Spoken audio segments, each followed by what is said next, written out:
اللہ وہ معبود برحق ہے کہ اس کے سوا کوئی عبادت کے لائق نہیں، زندہ ہے، سب کو تھامنے والا، اسے نہ اونگ آتی ہے نہ نیند، جو کچھ آسمانوں میں اور جو کچھ زمین میں ہے سب اسی کا ہے، کون ہے کہ اس کی اجازت کے بغیر اس سے کسی کی سفارش کر سکے؟ جو کچھ لوگوں کے روبرو ہو رہا ہے اور جو کچھ ان کے پیچھے ہو چکا ہے اسے سب معلوم ہے، اور لوگ اس کی معلومات میں سے کسی چیز پر دسترس حاصل نہیں کر سکتے، ہاں جس قدر وہ چاہتا ہے اسی قدر معلوم کرا دیتا ہے۔ اس کی بادشاہی اور علم آسمان اور زمین سب پر حاوی ہے، اور اسے ان کی حفاظت کچھ بھی دشوار نہیں، وہ بڑا عالی رتبہ ہے، جلیل القدر ہے۔ دین اسلام میں کوئی زبردستی نہیں ہے، ہدایت صاف طور پر ظاہر اور گمراہی سے الگ ہو چکی ہے، تو جو شخص بتوں سے اعتقاد نہ رکھے اور اللہ پر ایمان لائے، اس نے ایسی مضبوط رسی ہاتھ میں پکڑ لی ہے جو کبھی ٹوٹنے والی نہیں، اور اللہ سب کچھ سنتا ہے، سب کچھ جانتا ہے۔ جو لوگ ایمان لائے ہیں ان کا دوست اللہ ہے کہ اندھیرے سے نکال کر روشنی میں لے جاتا ہے، اور جو کافر ہیں ان کے دوست شیطان ہیں کہ ان کو روشنی سے نکال کر اندھیرے میں لے جاتے ہیں، یہی لوگ اہل دوزخ ہیں کہ اس میں ہمیشہ رہیں گے۔ بھلا تم نے اس شخص کو نہیں دیکھا جو اس غرور کے سبب سے کہ اللہ نے اس کو سلطنت بخشی تھی، ابراہیم سے اپنے پروردگار کے بارے میں جھگڑنے لگا؟ جب ابراہیم نے کہا میرا پروردگار تو وہ ہے جو زندگی دیتا ہے اور موت دیتا ہے، وہ بولا کہ زندگی اور موت تو میں بھی دے سکتا ہوں۔ ابراہیم نے کہا کہ اللہ تو سورج کو مشرق سے نکالتا ہے، آپ اسے مغرب سے نکال دیجیے۔ یہ سن کر وہ کافر ہکا بکا رہ گیا، اور اللہ بے انصافوں کو ہدایت نہیں دیا کرتا۔ کیا اسی طرح اس شخص کو نہیں دیکھا جس کا ایک بستی پر جو اپنی چھتوں پر گری پڑی تھی گزر ہوا، تو اس نے کہا کہ اللہ اس کے باشندوں کو مرنے کے بعد کیوں کر زندہ کرے گا؟ تو اللہ نے اس کی روح قبض کر لی اور 100 برس تک اس کو مردہ رکھا، پھر اس کو جھلا اٹھایا اور پوچھا تم کتنا عرصہ مرے پڑے رہے ہو؟ اس نے جواب دیا کہ 1 دن یا اس سے بھی کم۔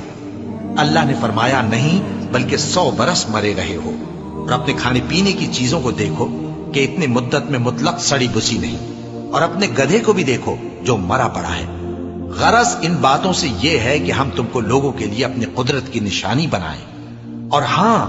گدھے کی ہڈیوں کو دیکھو کہ ہم ان کو کس طرح جوڑے دیتے اور ان پر کس طرح گوشت پوست چڑھائے دیتے ہیں۔ جب یہ واقعات اس کے مشاہدے میں آئے تو بول اٹھا کہ میں یقین کرتا ہوں کہ اللہ ہر چیز پر قادر ہے۔ اور جب ابراہیم نے اللہ سے عرض کیا کہ اے پروردگار مجھے دکھا کہ تو مردوں کو کیوں کر زندہ کرے گا،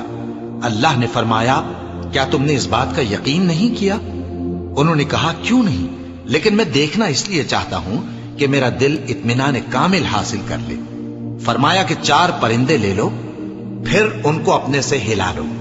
اور ان کے ٹکڑے ٹکڑے کر دو، پھر ان کا ایک ایک ٹکڑا ہر ایک پہاڑ پر رکھ دو،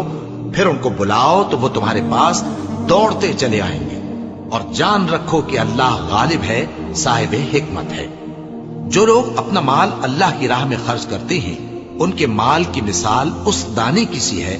جس سے 7 بالیں اگیں اور ہر ایک بال میں 100 دانے ہوں، اور اللہ جس کے اجر کو چاہتا ہے اور زیادہ کرتا ہے، اور اللہ کشائش والا ہے، سب کچھ جاننے والا ہے۔